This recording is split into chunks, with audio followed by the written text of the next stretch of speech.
Chilenazo puede ofrecer. Haz tu reserva en chilenazorestaurant.cl y disfruta en familia. Qué mejor. Ahí tiene un panorama para las fiestas patrias. Vamos a nuestro primer tema de actualidad, porque bajar edad de imputabilidad en delitos de menores, a propósito de esta banda que mató a un joven en Lampa. Eran menores de edad. 5 menores de edad, la banda que irrumpió en una casa en Lampa y dio muerte a un joven para llevarse 2 celulares. A raíz de este caso, varios parlamentarios han solicitado a la mesa directiva de la Cámara de Diputados y Diputadas hacer una sesión especial antes de fiestas patrias para discutir la ley de responsabilidad penal adolescente. Esta norma considera endurecer penas en hechos criminales más graves y violentos, seleccionando un conjunto de estos delitos para aparejar un tratamiento menos beneficioso a los imputados adolescentes, quienes hoy se ven favorecidos con la regla que obliga a imponerles una pena reducida en un grado, siempre con un límite punible de 5 o 10 años según la edad del adolescente infractor. Para hablar del tema le queremos agradecer al gerente general de Fundación San Carlos de Maipo, Marcelo Sánchez. ¿Cómo está, Marcelo? Buenas tardes. Hola, Pablo, muchas gracias por la invitación. Este es un tema que es muy importante y es bueno que lo conversemos en base a la evidencia y no solamente en base a las sensaciones, porque podemos tomar decisiones muy complicadas para el futuro de nuestro país. A propósito del trabajo que hacen ustedes con la Fundación, Marcelo, ¿le parece viable, le parece óptima esta sugerencia de algunos parlamentarios de hacer una sesión especial para tratar el tema y bajar la edad? Yo creo que son 2 temas, Pablo. En primer lugar, hay que ver cómo está funcionando la ley penal adolescente. Y es cierto de que hoy día tenemos un mayor involucramiento delictivo de niños y jóvenes. Particularmente los niños que más delinquen están entre los 16 y los 17 años, significativamente. Son muy bajos los que delinquen debajo de los 15 años, entre 14 y 15 años. Por lo tanto, acá lo primero que hay que poner foco es que la gran masa de jóvenes delincuentes están entre los 16 y 17 años.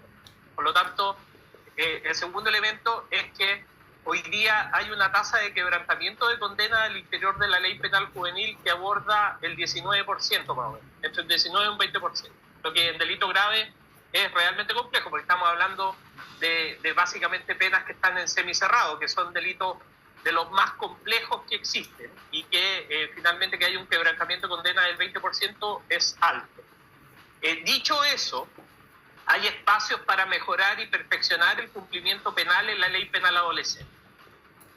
Ya sea porque se hagan más pertinentes las condenas a los perfiles delictivos de los niños, ya sea porque se tengan que generar espacios de rehabilitación mucho más directamente relacionados con el tipo de delitos con los que están participando, ya sea porque haya una especialización de los recintos penales donde esté segregada la población penal con aquellos de menor compromiso, con los de más compromiso, y que todo aborde el hecho de poder cumplir efectivamente las sanciones que están en la ley penal juvenil y no terminemos con un quebrantamiento de condenas tan alto.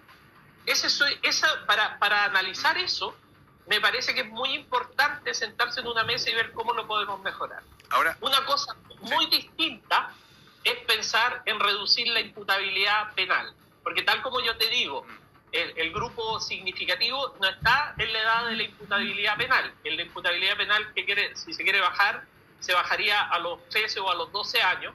El grupo es muy pequeño, sin embargo, hoy día tenemos 3.000 niños inimputables que básicamente nadie se hace cargo de ellos. O sea, una parte de ellos, 600, terminan directamente en el servicio de protección invisibilizados como una vulneración de derechos, y 2.400 alrededor de ellos terminan en sus casas, terminan con los mismos a veces adultos responsables que los involucraron en acciones delictivas y sin ninguna ofensa. Ahora, son 2 contextos distintos. Marcelo, porque, a ver, es un tema hiper mega profundo que tiene tantas y tantas aristas donde indagar, donde mirar, pero no sé si comparte la reflexión y en base a los datos que usted nos entregaba, a ver, y que se entienda bien, cada uno tiene que hacerse responsable de los actos que comete y las consecuencias que implican.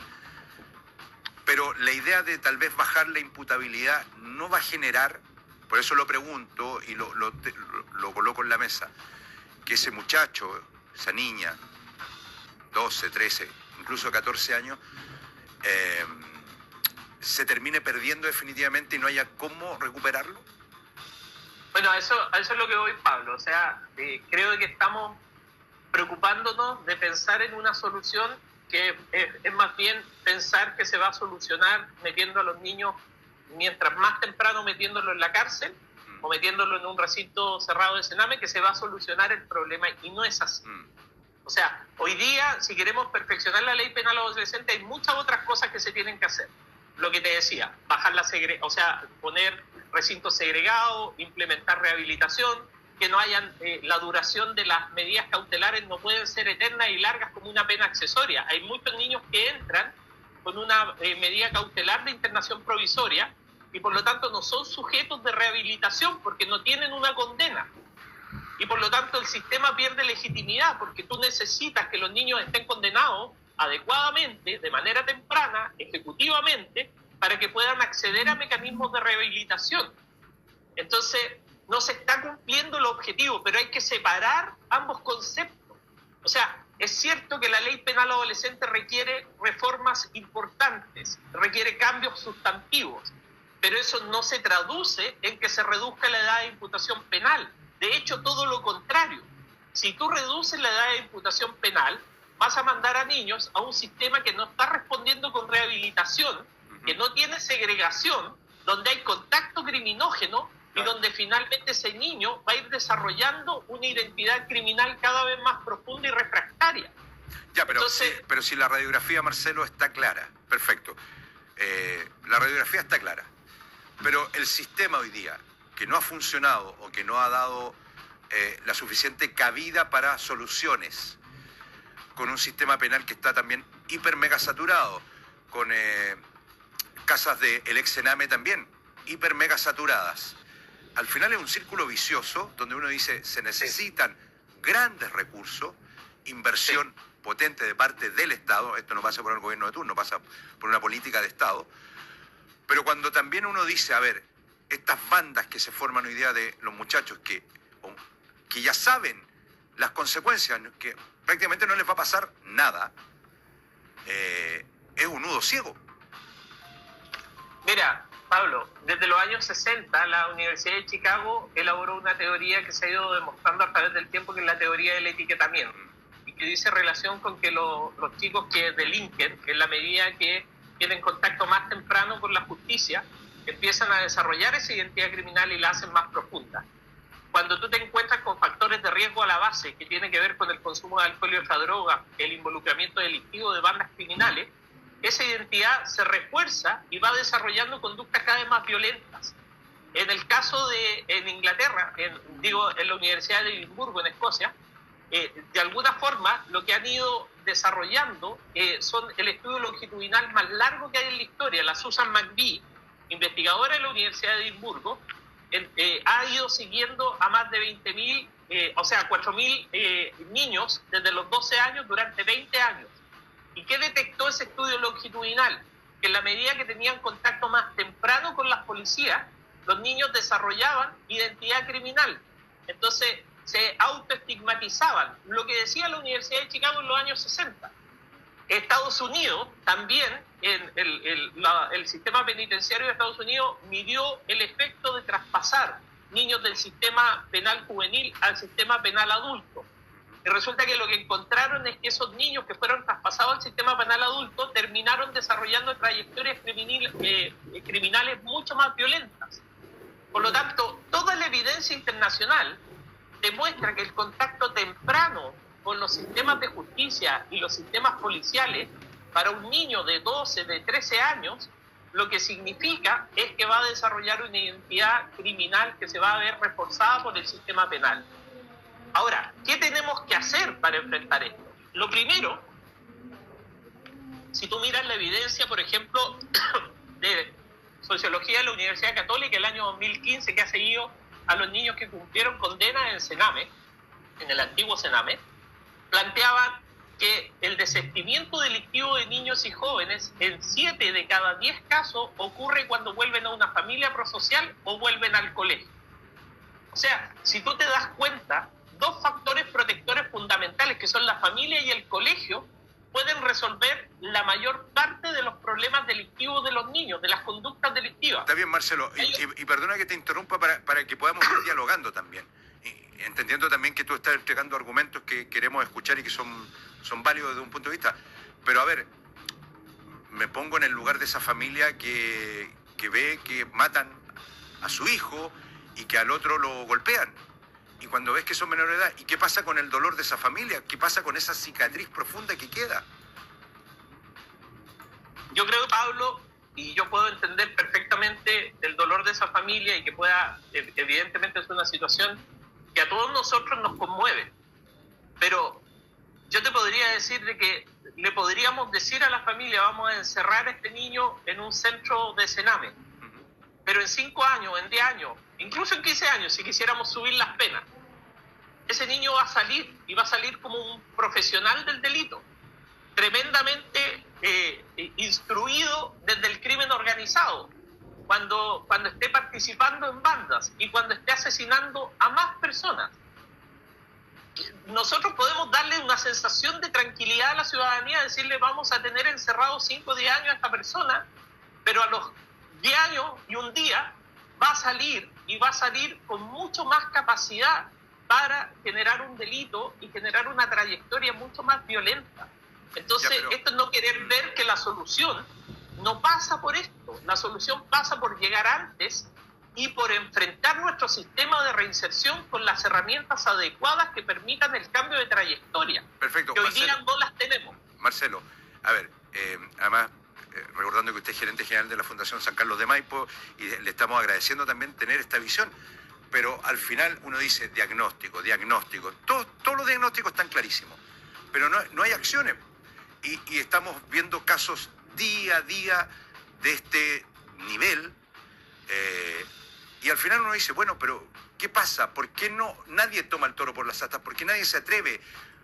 Porque no hay voluntad política, no hay recursos, es más fácil, pareciera, y no se lo estoy achacando a usted, Marcelo, ya, ok, que se vayan a la cárcel, que se vayan al cename, listo. Pero al final tampoco pareciera ser la solución, entonces como que uno escucha muchas teorías, y pocas acciones reales. Yo estoy totalmente de acuerdo contigo, Pablo, y la solución está, no es que no exista una solución. Fíjate que nosotros tenemos la terapia multisistémica en el sistema Lazo. La terapia multisistémica significa un 70 o un 80% de desistimiento de las trayectorias delictivas de niños que han delinquido y que abandonan esas trayectorias delictivas gracias a la intervención, que es una intervención cara, pero que está en el sistema Lazo. El problema es que está para 3.000 cupos. Y tú tienes 30.000 o casi 40.000 niños que hoy día son denunciados, y niños y adolescentes que son denunciados por haber participado en delitos.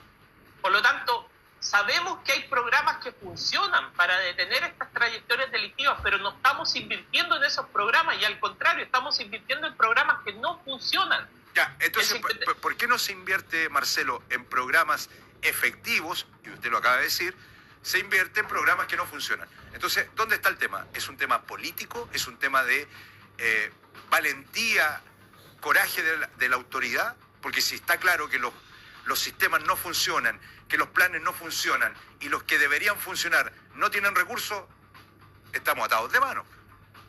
O sea, no estamos atados de mano en la medida que estos cambios son administrativos y se pueden hacer. ¿Pero por qué no se hacen? Esa es la pregunta. Por falta de voluntad política, Pablo. O sea, nosotros tenemos, fíjate que en las cuentas que da la DIPRES cada año, hay cerca de 14.000 millones de dólares que se invierten en programas que no tienen resultados satisfactorios. El 52% de todos los programas de niñez no tienen resultados satisfactorios o son francamente malos. Por lo tanto, esa oferta programática tiene que cambiarse, porque hoy día no es pensable que vamos a aumentar el gasto público para poder implementar buenos programas. Tenemos que sacar aquellos programas que no funcionan e incorporar aquellos programas que sí pueden dar resultados. Como por ejemplo el caso de la terapia multisistémica. Yo no entiendo por qué no focalizamos un porcentaje importante de los recursos públicos ahí, en vez de mirar, por ejemplo, todos los programas de reinserción que cuando tú los analizas con el mismo criterio de la DIPRES, no hay ningún programa en materia de reinserción que tenga evidencia positiva. Marcelo. Por lo tanto, ahí es un tema de voluntad, claramente. Perfecto. Marcelo Sánchez, gerente general de la Fundación San Carlos de Maipo. El tema da para mucho más, pero en honor al tiempo tenemos que dejar la conversación hasta acá. Te quiero agradecer igual los puntos de vista que has entregado. Muchas gracias, Pablo, que estés muy bien. Que estés muy bien. Buenas tardes. Bueno, ahí...